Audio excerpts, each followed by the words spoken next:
লিখেছেন, আমি চাকরির জন্য ঢাকায় থাকি, আমার স্ত্রী বাড়িতে আমার বাবা মার সাথে থাকেন, তাদের মধ্যে বনিবনা হয় না, এজন্য আমার স্ত্রী আমার সাথে থাকতে চান, আমার করণীয় কি, ইসলাম কি বলে? আপনার বাবা মাকে সেবা করবার জন্য আপনি কোনো লোক রেখে দিবেন, কোনো লোকের মাধ্যমে চেষ্টা করবেন, তাদের সুস্থ সবল হয় তাহলে সেক্ষেত্রে তাদের নিজের কাজ যদি নিজেরা করতে পারেন সেটা তো খুবই ভালো কথা।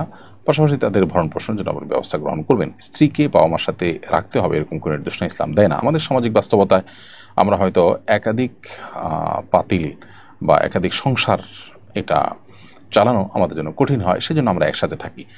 অতএব আর্থিক যদি টানাপোড়েন থাকে তাহলে সেক্ষেত্রে সেটা ভিন্ন বিষয়। সেক্ষেত্রেও আপনি স্ত্রীকে বাবা মার কাছে থাকলে স্ত্রীর যে ন্যূনতম অধিকার আছে, তার প্রাইভেসি, তার আপনার স্বাধীনভাবে চলাফেরার সুযোগ, সেগুলো সবই অবারিত রাখতে হবে।